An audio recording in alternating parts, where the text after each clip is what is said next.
Hello mates, welcome to the West 6 Mixology podcast. I'm Scotty Clark and our show today is about transforming the classic White Russian into an absolutely decadent experience that brings together rich coffee flavours, luxurious cream and a surprising champagne twist that elevates this beloved cocktail into pure dessert paradise. Picture this. There's a drink so unfashionable, so deeply uncool, so utterly dismissed by serious bartenders that it became the poster child for everything wrong with cocktail culture. Too sweet, too simple, too stuck in the shag carpet era of leisure suits and disco balls. The White Russian was dead and buried, mate. A relic, a punchline. And then something absolutely mental happened. A bathrobe-wearing, rug-obsessed philosopher stumbled across the screen, mixed himself this forgotten cocktail 9 times throughout a film, and single-handedly resurrected it from the grave. This is the story of how Jeff Bridges' character, the Dude, turned cocktail history on its head, and why this creamy, coffee-spixed confection deserves every bit of the redemption it received. Let's roll back to late 40s Brussels, where a bartender named Gustav Tops is working the Hotel Metropole, trying to impress Pearl Mester, the American ambassador to Luxembourg. He mixes vodka with coffee liqueur, creating something dark, strong, and sophisticated. He calls it the Black Russian, a cheeky nod to vodka's Soviet connections during those early Cold War years when everything Russian felt dangerous and exotic. It's a hit. Simple, punchy, grown-up. But somewhere in the 60s, someone, we'll never know exactly who, looked at that Black Russian and thought, what if we made it softer? What if we added cream? The White Russian was born, not from a single genius moment, but from that beautiful, messy process of bar evolution, where drinks mutate and spread like culinary folklore. The 60s timing wasn't accidental. America was falling absolutely head over heels for vodka. It overtook gin as the clear spirit of choice, with brands like Smirnoff running aggressive campaigns to position vodka as modern, clean, sophisticated. Meanwhile, Kahlúa arrived from Mexico, exotic and sweet, smelling of coffee and vanilla. The collision of vodka's rising stardom with coffee liqueur's novelty created perfect conditions for this rich, accessible drink. The earliest printed reference shows up in an Oakland newspaper in late '65, suggesting the White Russian had achieved enough recognition to warrant holiday drink promotion. This was an era that loved sweet, indulgent cocktails served at home parties. Nobody was trying to prove anything. The White Russian fit perfectly into living rooms and relaxed gatherings where sophistication meant comfort, not complexity.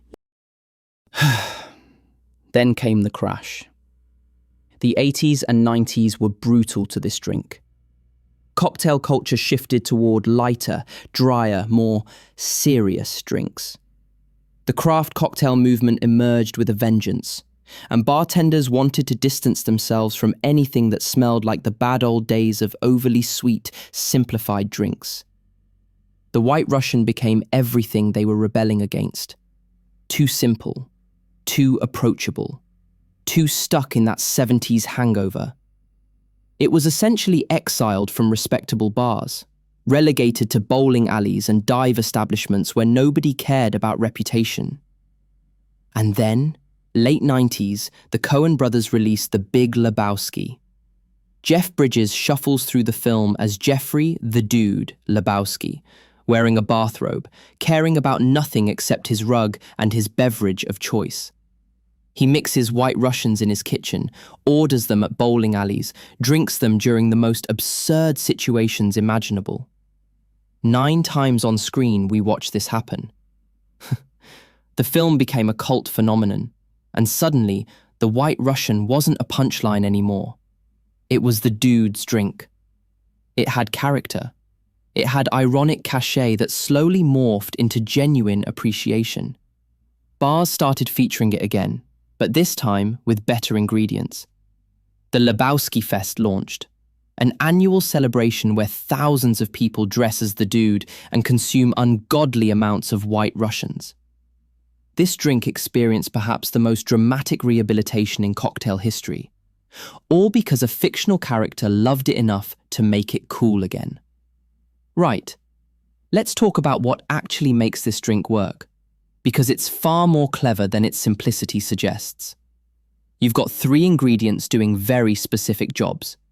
First, vodka, 2 ounces of it, provides the alcoholic foundation without interfering with anything else. This is crucial.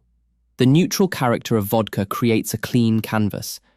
If you used whiskey, those oak and spice notes would compete with the coffee. If you used rum, you'd get tropical sweetness clashing with dairy. Vodka steps back and lets the other ingredients shine, while still delivering that warming, boozy backbone that prevents this from becoming a glorified coffee milkshake. Quality matters here, but not as much as you'd think. Mid-range vodka works beautifully. Tito's, Absolute, Kettle One. You're not showcasing the vodka's subtle characteristics, so ultra-premium bottles offer minimal advantage. What you want is smoothness. Avoid harsh, cheap vodkas with that unpleasant bite, because even buried under cream and coffee, they'll make themselves known in unfortunate ways. My name is Tom Sachs. I'm an artist in New York City. For nearly 2 decades, I have been collaborating with Nike. Nike running is for runners, Nike basketball is for basketball. Nike craft is for everyone else.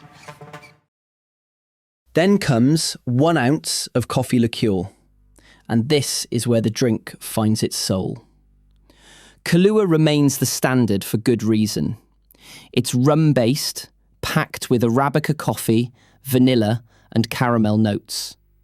That specific balance, not too bitter, sweet but not cloying, with those vanilla undertones, defines what we expect a White Russian to taste like.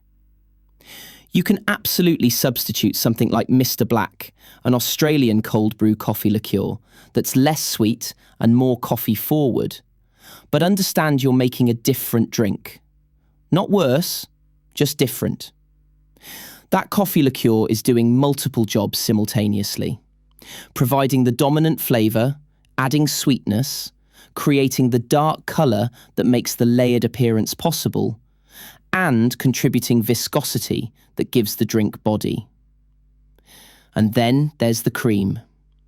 1 ounce of proper heavy cream, 36 to 40% fat content. This is non-negotiable if you want the real experience.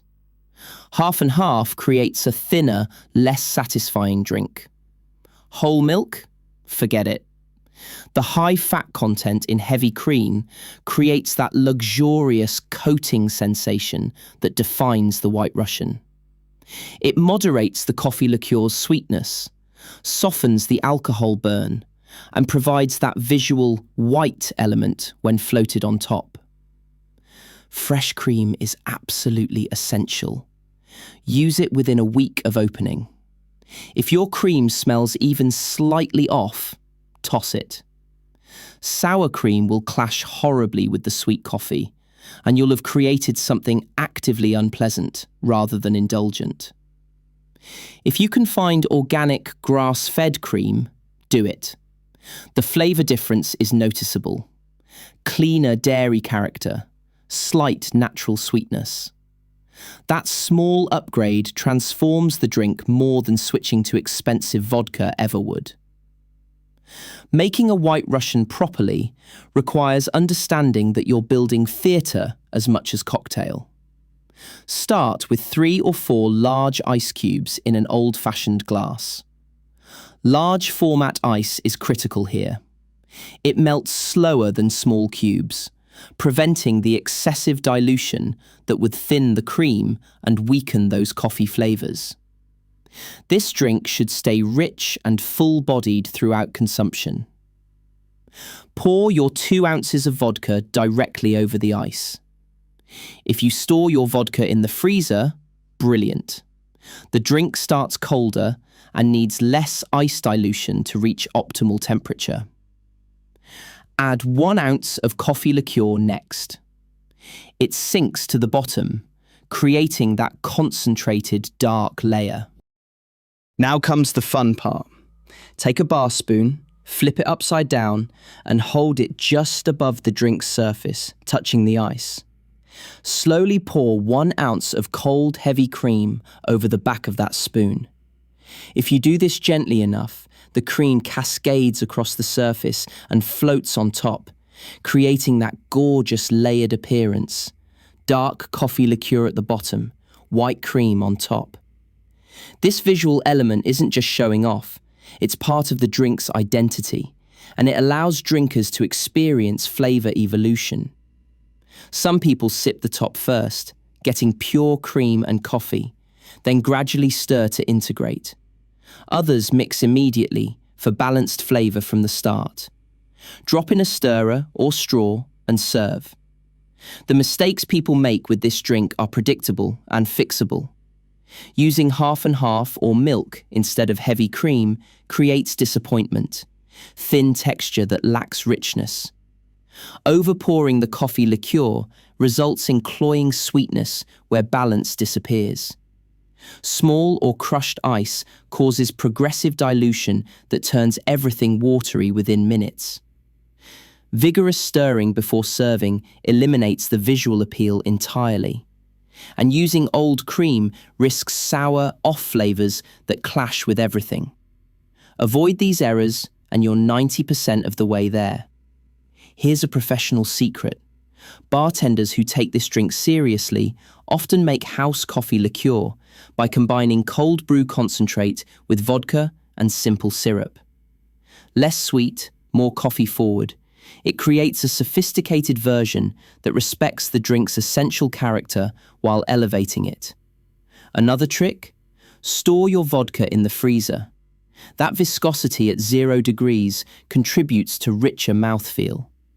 And cream quality matters enormously. Organic, grass-fed cream has noticeably superior flavor. This small upgrade transforms the drink more than any other single change. The White Russian spawned a family of variations worth knowing. The Black Russian, of course, is the predecessor, just vodka and coffee liqueur, stronger and less sweet without cream. The Blind Russian swaps in Irish cream liqueur like Bailey's for heavy cream, adding chocolate notes and additional sweetness.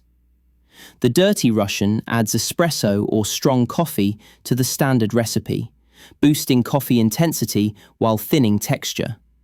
And then there's the absolutely mental Colorado Bulldog, which adds cola on top of a White Russian, creating something that tastes like a boozy root beer float. Building a new product? Temez Labs takes you from napkin sketch to the App Store. Trusted by Fortune 500s for quality, security, and speed. Book your free strategy session at temez.ai. Modern bartenders continue riffing. Some use acid clarification techniques to create transparent versions that look like light tea, but taste like White Russian. Absolute wizardry. Others fat wash vodka with brown butter, adding nutty, toasted notes that complement coffee beautifully. Frozen versions turn it into boozy milkshake territory, appealing but fundamentally different in character. And vegan versions substitute oat milk or coconut cream, with oat milk surprisingly successful at mimicking that creamy texture. When you finally sit down with a properly made White Russian, you're experiencing something specific and special. The first sip, if you haven't stirred yet, hits you with pure cream and coffee sweetness, cold, rich, almost dessert-like. As you stir and integrate, the vodka's warmth emerges, that clean alcoholic heat that reminds you this isn't just coffee with cream. The mouthfeel is genuinely luxurious, coating your palate, moderating any harshness. Coffee notes persist throughout, with vanilla undertones from the Kahlúa and that dairy richness smoothing everything into cohesion. The finish is sweet and lingering. This is firmly in indulgent territory. No bitterness, no sourness, just creamy coffee dessert in cocktail form. The White Russian matters because it proves something important about cocktail culture. Not every great drink needs complexity or obscure ingredients or advanced technique.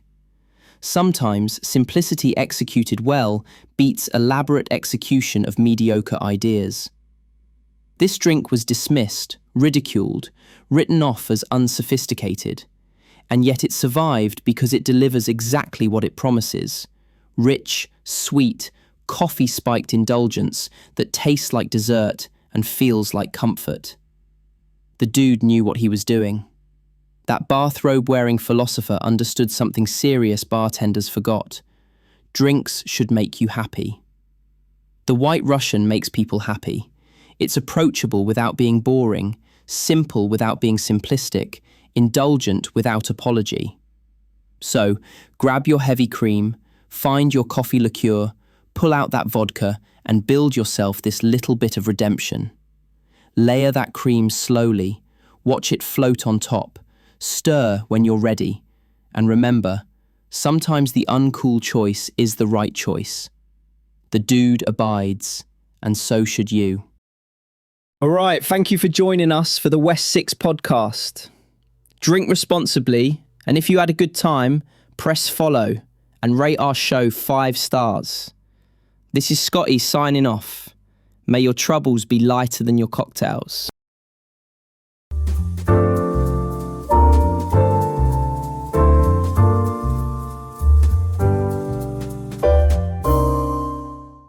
Grab news. Thomas.